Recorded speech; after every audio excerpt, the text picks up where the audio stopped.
আপনারা বলুন তো, বাংলাদেশে এমন একজন প্রেসিডেন্ট কিংবা প্রধানমন্ত্রী গত হয়েছে যিনি বাইতুল মুকাররমের ইমামতির যোগ্যতা রাখেন?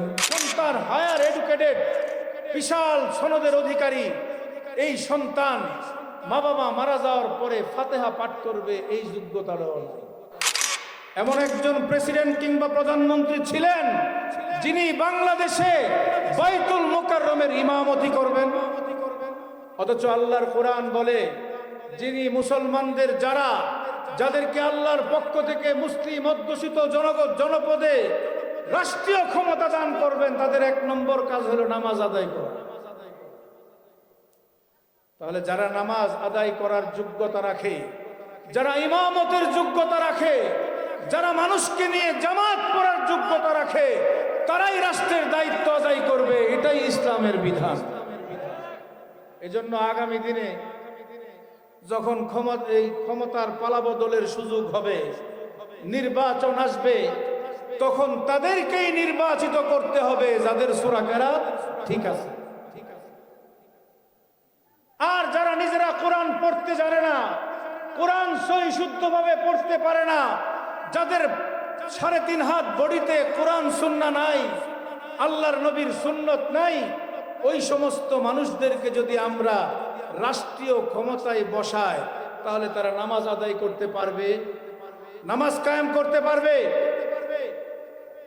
এজন্য আমরা স্লোগান তুলি, আগামী নির্বাচনে আলেম উলামা যেখানে,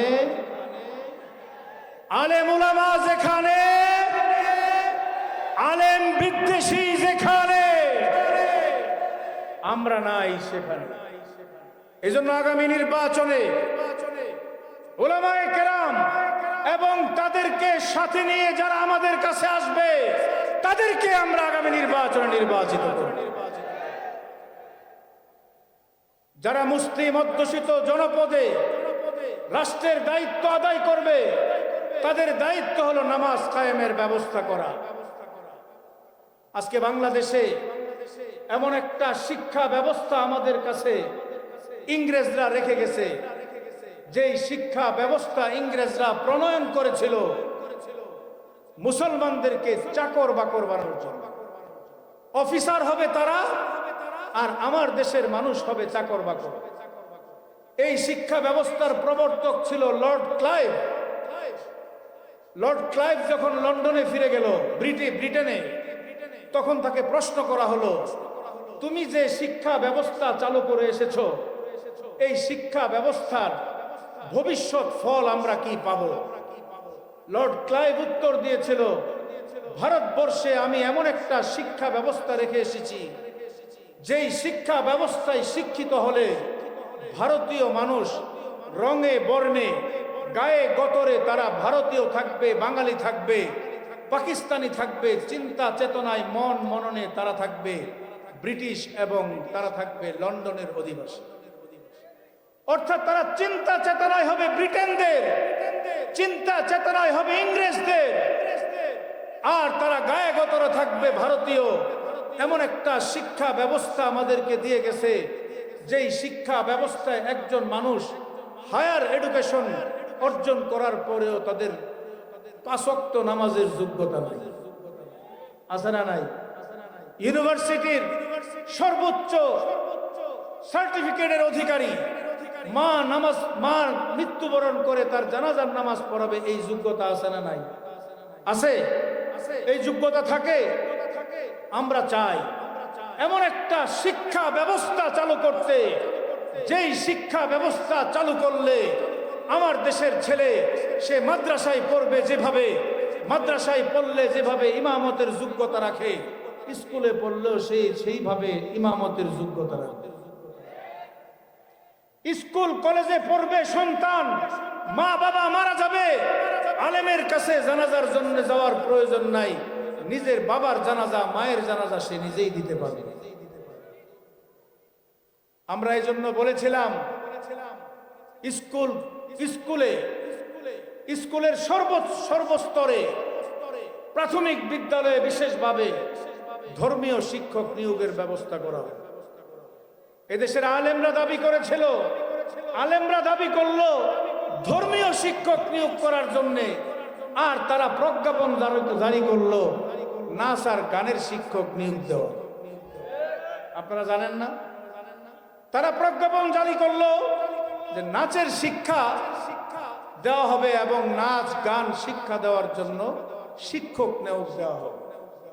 আপনারা বলুন, নাচ গান বেশি জরুরি নাকি মুসলমানদেরকে কোরআন শিক্ষা দেওয়া বেশি জরুরি?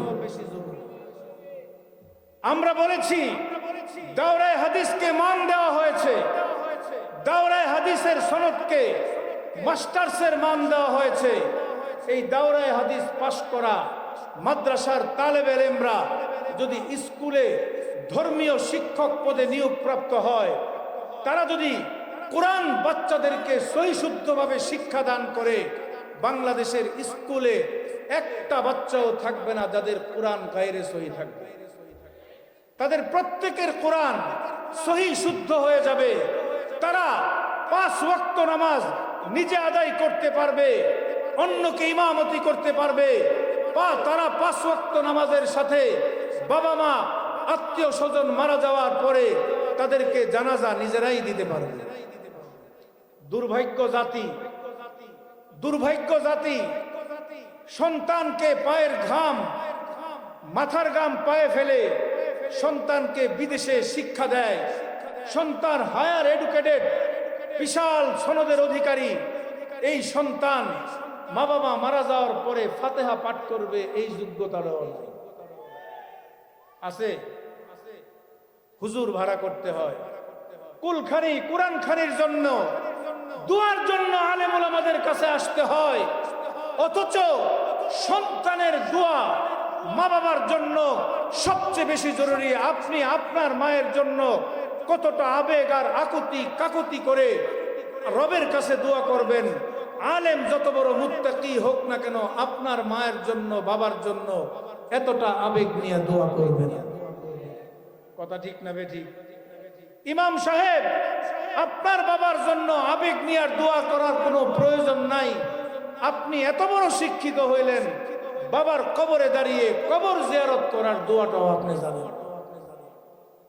এই যে শিক্ষা ব্যবস্থা, এই শিক্ষা ব্যবস্থার কারণে আজকে বাংলাদেশে যত বড় শিক্ষিত সন্তান মা বাবা শেষ বয়সে তত বেশি নিগৃহীত। একটা জরিপের মধ্যে এসেছে বাংলাদেশের বৃদ্ধাশ্রমগুলোতে কারা থাকে। সেখানে তারা জরিপ করে দেখলো কোন গরিবের সন্তান কিংবা অল্প শিক্ষিত সন্তানের বাবা মারা বৃদ্ধাশ্রমে থাকে না, উচ্চ শিক্ষিত সন্তানের মা বাবারাই বেশি বৃদ্ধাশ্রমে থাকে।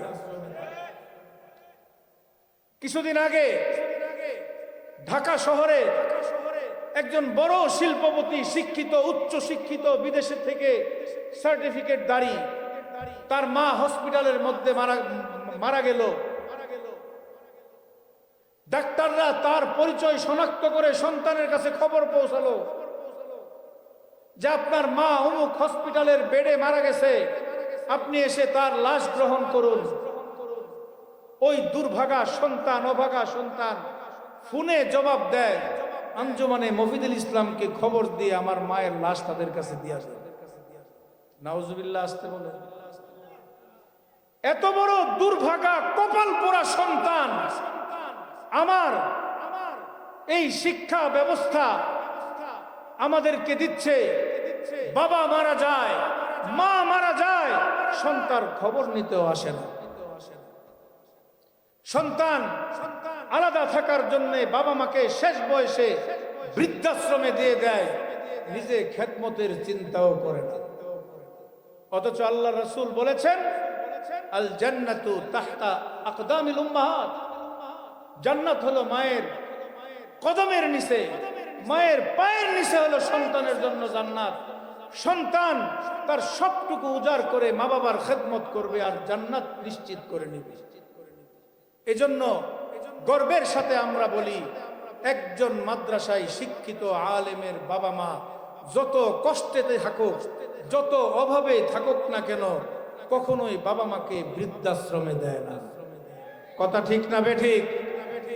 কোন আলেম পেটে পাথর বাঁধবে, না খেয়ে মারা যাবে, কিন্তু তার মাকে কখনোই বৃদ্ধাশ্রমে দিবে না, তার বাবাকে বৃদ্ধাশ্রমে সে দিবে না। সে অনেক কষ্ট করবে, মা বাবার খেদমত করবে, বৃদ্ধাশ্রমে দিবে না। এই জন্য আমরা বলি, আজকের এই শিক্ষা ব্যবস্থায় যদি আমরা সুসন্তান চাই, আমার সন্তান আমাকে যদি বৃদ্ধ বয়সে খেদমতগার বানাতে চায়, আমার সেবা শুশ্রূষা করবে, আমাকে দেখবে, আমার চিকিৎসার প্রয়োজন হলে চিকিৎসা দিবে, আমি অসুখ হলে আমার মাথায় পানি দিবে, আমি যখন ব্যথায় জর্জরিত হব আমার পায়ের মধ্যে তেল মালিশ করবে, এমন সন্তান যদি আমরা বানাতে চাই, তাহলে বাংলাদেশের শিক্ষা ব্যবস্থার মধ্যে কোরআনের শিক্ষা চালু করতে হবে। কথা ঠিক না বেঠিক? এজন্য আমরা দাবি করেছি, বাংলাদেশের আগামী প্রজন্মকে যদি চরিত্রবান বানাতে হয়, বাংলাদেশের আগামী প্রজন্মকে যদি আদর্শবান বানাতে হয়, তাহলে বাংলাদেশের সকল প্রাথমিক বিদ্যালয়ে কওমি মাদ্রাসা থেকে পাশ করা দাওরায়ে হাদিসের সনদধারী আলেমদেরকে ধর্মীয় শিক্ষক হিসাবে নিয়োগদান করতে হবে। আপনারা কি ঠিক আছে কথা? আপনারা কি একমত? ধর্মীয় শিক্ষক হিসাবে নিয়োগ দিন। আপনার সন্তান, আমার সন্তান স্কুলে পড়বে, ইউনিভার্সিটিতে পড়বে, এই সন্তানের কোরআন সহি শুদ্ধ থাকবে, সে সূরা কেরাত জানবে, সে নিজেও নামাজ পড়াইতে পারবে, অন্যকেও নিজেও নামাজ পড়তে পারবে, অন্যের ইমামতিও করতে পারবে। দার্শনিক কবি ছিলেন এই উপমহাদেশের একজন, নাম হলো ডক্টর ইকবাল, আল্লামা ইকবাল। আপনারা অনেকেই তার নাম শুনে থাকবেন। আল্লামা ইকবাল তিনি পড়াশোনা করেছেন অক্সফোর্ডে, জগৎ বিখ্যাত ইউনিভার্সিটি অক্সফোর্ডে তিনি পড়াশোনা করতে গেলেন। মা ভারতের পাঞ্জাবে মা থাকে, বাবা নাই, মা বহু শখ করে তাকে অক্সফোর্ড ইউনিভার্সিটিতে বড় সার্টিফিকেট আনার জন্য পাঠালেন। মার চিন্তা হলো, সন্তান আমার মুসলিম সন্তান এই বিদেশে পশ্চিমা দেশে গিয়ে আমার সন্তানটা কি বখাটে নষ্ট হয়ে গেল কিনা, মা বড় শঙ্কা করে একবার চিঠি লিখলো, ইকবাল তুমি আমার নারী ছেঁড়া ধন, আমার কলিজার টুকরা সন্তান, আমি তোমাকে অক্সফোর্ডে পাঠিয়েছি উচ্চ শিক্ষায় শিক্ষিত হওয়ার জন্যে। এই ইংরেজদের, এই বিদেশিদের অপসংস্কৃতিতে তুমি ইসলামের উপর আসো কিনা নাই, তুমি কোরআন সুন্নাহর আদর্শে আসো কিনা নাই, আমি তো ভারতে বসে বড় পেরেশানিতে আছি, আমি তো বড় টেনশনে আছি, তুমি কি কোরআনের উপর ইসলামের উপর আসো না নাই? মা চিঠি লিখলো ইকবালের কাছে, ইকবাল জবাব দিল মায়ের কাছে কবিতার ভাষায়, বলল, মা তুমি তো সেই গর্ভধারিণী মহিষী মা, তুমি তো আমাকে শৈশবে বাল্যকালে কোরআনের শিক্ষা আমার সিনার মধ্যে দিয়েছ। এই কোরআন আমাকে বাতিলের সাইলাব যত বড়ই হোক না কেন, ওই সাইলাবের মোকাবেলা করে ইসলামকে ধারণ রাখতে, ইসলামকে বুকে রাখতে আমাকে সাহায্য করে। যত বেশি, যত বড় বাতিলের তুফান আসুক না কেন, কোরআন আমাকে হেফাজত করে। আমার সিনার মধ্যে কোরআন আছে, আমার অন্তরের মধ্যে ইসলামের আলো আছে। তুমি আমাকে শৈশবে কোরআনের শিক্ষা দিয়েছ, আমি পৃথিবীর যেখানেই যাই না কেন কোরআন আমাকে সকল অন্যায় অপরাধ থেকে বেঁচে থাকার তৌফিক দান করে। ইকবালের মায়ের অন্তর ঠান্ডা হয়ে গেল যে আমার ছেলে বিদেশে যত বড় যত খারাপ পরিবেশেই থাকুক না কেন, ছেলে ইনশাআল্লাহ ঠিক আছে। আজকে মুসলিম সন্তানদের হৃদয়ের মধ্যে কোরআনের শিক্ষা নাই, মুসলিম সন্তানদের অন্তরের মধ্যে কোরআনের আলো নাই, যে কারণে মুসলমান সন্তান চলাফেরা দেখলে বুঝার কোনো উপায় নাই এটা কি মুসলমানের সন্তান না কোনো বদ্দিনের সন্তান। আছে না নাই? বুঝার কোনো উপায় নাই এটা কি মুসলিম সন্তান না কোনো কাফের বেঈমানের সন্তান। এজন্য আমরা বলি স্কুল, কলেজ, ইউনিভার্সিটিতে সর্বস্তরে ইসলামী শিক্ষাকে বাধ্যতামূলক করতে হবে।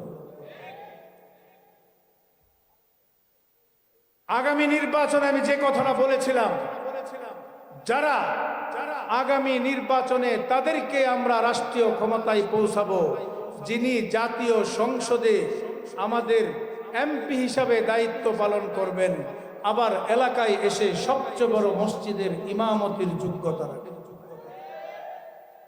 বাংলাদেশে যারা এমপি হবেন, মেম্বার হবেন, চেয়ারম্যান হবেন, মেয়র হবেন, তারাই হওয়ার যোগ্য যারা নামাজের ইমামতির যোগ্যতা রাখেন। এজন্য আগামী নির্বাচনের স্লোগান হবে, আলেম ওলামা যেখানে, আলেম বিদ্বেষী যেখানে আমরা নাই। এক নম্বর গুণ হলো মুসলিম অধ্যুষিত জনপদে যারা রাষ্ট্রীয় ক্ষমতা গ্রহণ করবে তাদের এক নম্বর গুণ হলো তারা নামাজ কায়েম করবে। সুতরাং নামাজ তারাই কায়েম করতে পারবে যারা নামাজ পড়ার যোগ্যতা রাখে। এক নম্বর গুণ।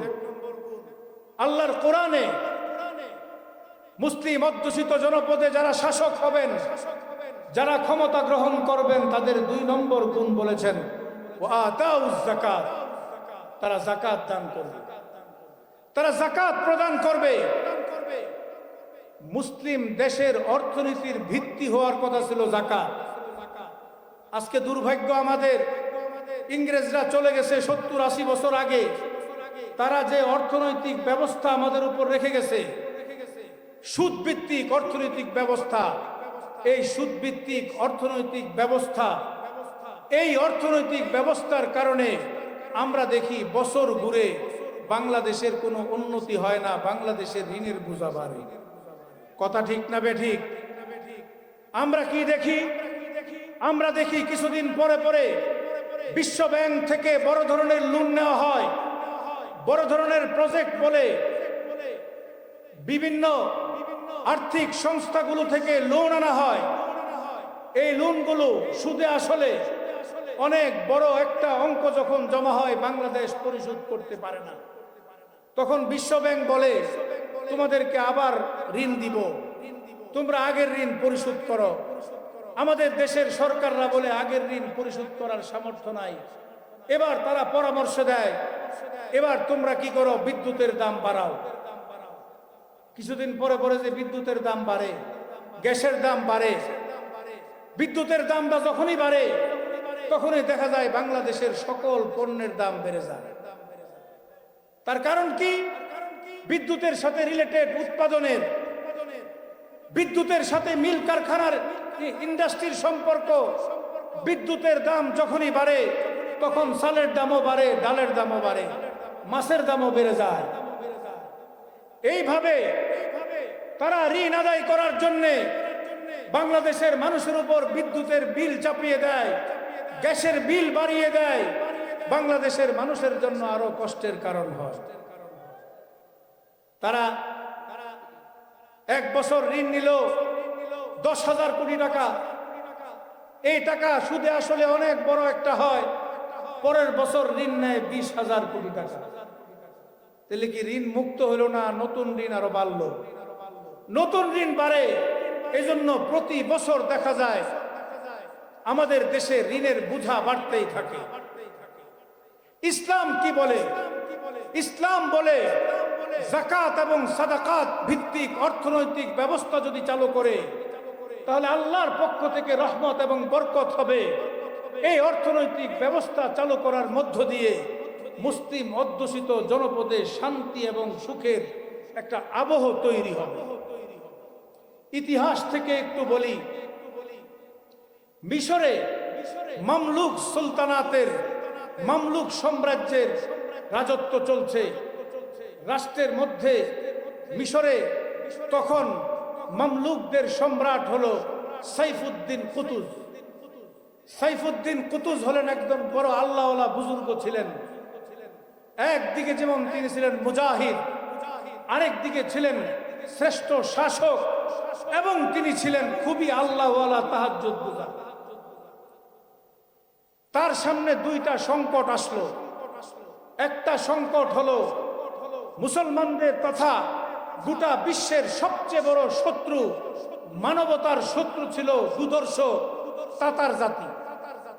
তাতাররা চায়না থেকে নিয়ে সুদূর মিশর পর্যন্ত গোটা বিশ্বের অর্ধেকেরও বেশি তারা দখল করে নিয়েছিল।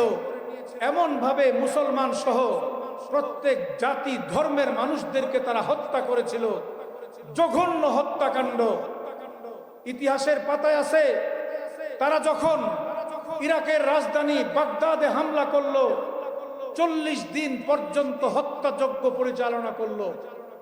40 দিন, ওই 40 দিনে 40 লক্ষ মুসলমানকে তারা হত্যা করেছিল। বাগদাদের রাজধানীর অলিতে গলিতে রাস্তাঘাটে মুসলমানদের লাশ পড়া ছিল। মুষ্টিময় অল্প কিছু মুসলমান বাকি ছিল। লাশের পচা গন্ধে, দুর্গন্ধে বাকি মুসলমান যারা ছিল তারাও মহামারীতে আক্রান্ত হয়ে তারাও মারা গেল। বাগদাদ মানব শূন্য হয়ে গেল। প্রখ্যাত ইতিহাসবিদ আল্লামা ইবনুল আসির তিনি তার কিতাবে লিখেছেন, তিনি যখন বাগদাদের ইতিহাস লেখেন, ভূমিকায় লেখলেন, আমি আজ বাগদাদের ইতিহাস লিখছি, আমার কলম চলছে না। আমার মনে হচ্ছে আমি পৃথিবীতে কেন এই সময়ে জন্মগ্রহণ করলাম, আমি কেন বাগদাদ ধ্বংসের আগে জন্মগ্রহণ করলাম না, কেন বাগদাদ ধ্বংসের পরে দুনিয়াতে আসলাম না। এত জঘন্য ইতিহাস, এত বর্বর ইতিহাস, এত মানব হত্যার ইতিহাস, এত নৃশংস ইতিহাস আমার কলম দিয়ে লিখতে হবে, এটা আমার জন্য খুবই বেদনাদায়ক এবং কষ্টের কারণ। এইভাবে মুসলমানদেরকে কচু কাটা করলো। মুসলমান জাতি তখন আর কোনোদিন ঘুরে দাঁড়াবে এমন কেউ কখনোই কল্পনা করেনি। খ্রিস্টানরাও তখন খুব ক্ষমতাবান ছিল। খ্রিস্টানরা দুইটা জাতিতে বিভক্ত ছিল, একটা হলো রোমান আর একটা হলো বাইজেন্টাইন। এই দুই জাতিতে তারা বিভক্ত ছিল। রোমানরা আর বাইজেন্টাইনরা অট্ট হাসিতে মেতে উঠল, মুসলমানদের ইতিহাস এখানেই শেষ। আর কোনোদিন মুসলিম জাতি কোমর সোজা করে দাঁড়াতে পারবে না, কারণ মুসলমানদের খেলাফতের রাজধানী শেষ। কারণ মুসলিম জাতি কখনো যদি খেলাফত ছাড়া থাকে, ওই মুসলমানের কোনো দাম থাকে না। আজকে 100 বছর হলো 1924 সালে তুরস্কে মুসলমানদের সর্বশেষ খেলাফতের নিভু নিভু প্রদীপ, একটা শেষ বাতি ছিল। সেই বাতি তাকেও ইংরেজরা, ইতালি এবং তৎকালীন ইংরেজদের ষড়যন্ত্রে ওই বাতিটাকেও তারা নিভাইয়া দিল চিরতরে। আজকে 100 বছর অতিক্রান্তি হলো, মুসলমানদের কোনো খেলাফত নাই। যে কারণে কাশ্মীরের মুসলমানদেরকে মারে, যে কারণে আরাকানে মুসলমানদেরকে মারে, ফিলিস্তিনে মারে, গাজাতে মুসলমানদেরকে হত্যা করে, যেখানে সেখানে মুসলমানদেরকে হত্যা করে। তারা জানে মুসলমানদের কোনো অভিভাবক নাই। মুসলমান একটা বছর, একটা মাস, এমনকি একটা দিন মুসলমান খেলাফত ছাড়া থাকতে পারে না। এটা আমার কথা না। আল্লাহ রাসূল যখন দুনিয়া থেকে ইন্তেকাল করলেন, আল্লাহ রাসূলের ইন্তেকালের পরে জানাজা আগে হয়েছে না খলিফা আগে নিযুক্ত হয়েছে? জানাজা দাফন কাফন দেরি করা হয়েছে, 3 দিন অতিক্রান্ত হয়েছে। খলিফা নিযুক্ত হয়েছে, হযরতে আবু বকর খলিফা নিযুক্ত হয়েছেন, তিনি ইমামতি করে দাফন কাফনের ব্যবস্থা করেছেন। আল্লাহর নবীর দাফন কাফনের চেয়েও গুরুত্বপূর্ণ দায়িত্ব হলো মুসলমানদের খেলাফত। মুসলমান একদিন 1 ঘন্টাও খলিফা এবং খেলাফত ছাড়া থাকতে পারে না। তারা দেখলো খেলাফতটাকে আগে ধ্বংস করতে হবে। আপনারা জানেন শাইখুল হিন্দ হযরত মাহমুদ হাসান দেওবন্দি তিনি যখন জেলখানায় ছিলেন মাল্টা, ইংরেজরা তাকে জেলে বন্দী করেছিল। অপরাধ একটাই, তিনি স্বাধীনতার ডাক দিয়েছিলেন। ইংরেজদের থেকে এই দেশটাকে মুক্ত করতে হবে। ইতিহাস যারা পড়েন তারা জানেন, তরকে মাওয়ালাত, অসহযোগ আন্দোলন, এই অসহযোগ আন্দোলনের প্রথম ডাক দিয়েছিলেন শাইখুল হিন্দ মাহমুদ হাসান দেওবন্দি রহমতুল্লাহ। তার এই তর্কে মাওয়ালাত এই আন্দোলনের সাথে একাত্মতা ঘোষণা করেছিলেন মোহাম্মদ আলী জিন্নাহ, একাত্মতা ঘোষণা করেছিলেন মহাত্মা গান্ধী সহ ভারতের সব নেতা। কিন্তু এই অসহযোগ আন্দোলনের প্রধান নেতাকে শাইখুল হিন্দ রাহিমাহুল্লাহ, তাকে মাল্টার দ্বীপের মধ্যে তাকে বন্দী করে রাখা হলো দীর্ঘদিন। ইতিহাস অনেক লম্বা। তিনি একদিন কারারক্ষী, তাকে যে পাহারা দেয় তারা সবসময় খেলাফত নিয়ে খুব আতঙ্কে থাকে। শাইখুল হিন্দ রহমতুল্লাহ আলাইহি আরেকটা অপরাধ ছিলেন, আরেকটা অপরাধ তার ছিল। সেই অপরাধ হলো তিনি খেলাফতের ডাক দিয়েছিলেন। তিনি যে আন্দোলনের ডাক দিয়েছিলেন তাহরিকে খেলাফত, খেলাফত পুনরুদ্ধার আন্দোলন, এই দুই অপরাধের কারণে তাকে মাল্টার দ্বীপের মধ্যে বন্দী করে রাখা হলো। তিনি একদিন কারারক্ষী পুলিশকে জিজ্ঞাসা করলো, আচ্ছা তোমরা খেলাফতকে এত ভয় পাও কেন? কেন খেলাফতকে ভয় পাও? আমি মাহমুদ খেলাফত পুনরুদ্ধারের আন্দোলনের ডাক দিয়েছিলাম। আমি গোটা মুসলিম উম্মার উপর যখন খেলাফত শূন্য হয়ে গেল, খলিফা ছাড়া মুসলমান থাকতে পারে না, তুরস্কে যখন এই খেলাফতে উসমানিয়ার সর্বশেষ খলিফাকে যখন বিদায় করে খেলাফতকে যখন বিলুপ্ত করা হলো, আমি ভারতবর্ষ থেকে খেলাফত পুনরুদ্ধারের ডাক দিলাম। আমাকে তোমরা জেলখানায় বন্দী করে রাখলে, তোমার কাছে আমার জিজ্ঞাসা হলো খেলাফত থাকলে তোমাদের সমস্যা কি? ওই পুলিশ তখন উত্তর দেয়, তোমাদের যখনই খেলাফত হয়ে যায় তোমরা তখন জেহাদের ডাক দিয়া বসো। তোমাদের যখনই কোনো খলিফা থাকে, সেই খলিফা যখন ডাক দেয়, গোটা উম্মাহ একত্রিত হয়ে বেঈমান আর কাফেরদের বিরুদ্ধে তলোয়ার আর অস্ত্র নিয়ে রাজপথে নেমে আসে। তোমরা যখন খলিফা ছাড়া থাকো, নেতা থাকো, তোমরা তখন বিচ্ছিন্ন থাকো। তোমাদের বিভিন্ন দেশে তোমাদেরকে বিভক্ত করে রাখি। তোমাদের বিভিন্ন দেশে আমরা হামলা করি, মানবতার কথা বলে, শান্তির কথা বলে, তোমাদের কাছে মরণাস্ত্র, তোমাদের কাছে মরণাস্ত্র আছে, এই ধরনের অজুহাত দিয়ে তোমাদের দেশগুলোকে আমরা ধ্বংস করি। আর তোমরা মনে করো আমরা বিভিন্ন দেশে বিভক্ত, আর নিজেদের দেশ নিজেদের সমাজ নিয়ে ভালোভাবে বেঁচে থাকার চেষ্টা করো। তোমরা বিচ্ছিন্ন। আর যখন একজন খলিফা থাকে, এই খলিফাকে কেন্দ্র করে তোমরা ঐক্যবদ্ধ থাকো। খলিফা জেহাদের ডাক দেয়, গোটা উম্মত একত্রিত হয়ে যায়। এজন্য আমাদের খেলাফতের ভয়। যাই হোক, সুলতান সাইফুদ্দিন কুতুজ, তার সামনে দুইটা সংকট দেখা দিল। একটা হলো তাতারদেরকে দমন করতে হবে। তাতাররা মুসলমানদের খেলাফত ধ্বংস করেছে, মুসলমানদের খেলাফতের রাজধানী ধ্বংস করেছে। তাদের বিরুদ্ধে তিনি যুদ্ধ করবেন, এমন একটা চিন্তা এবং পরিকল্পনা করলেন। আরেকটা সংকট তার সামনে, রাষ্ট্রের অর্থনৈতিক মন্দা। একদিকে অর্থনৈতিক মন্দা, অপরদিকে যুদ্ধ। যুদ্ধ যদি করে তাহলে তো অর্থ আরো বেশি ব্যয় হয়, টাকা পয়সা বেশি খরচ হয়। এখন তিনি সংকটে বললেন, যুদ্ধ মাথার উপর চেপে বসেছে, যুদ্ধ করতেই হবে। আরেকদিকে অর্থনৈতিক মন্দ অবস্থা।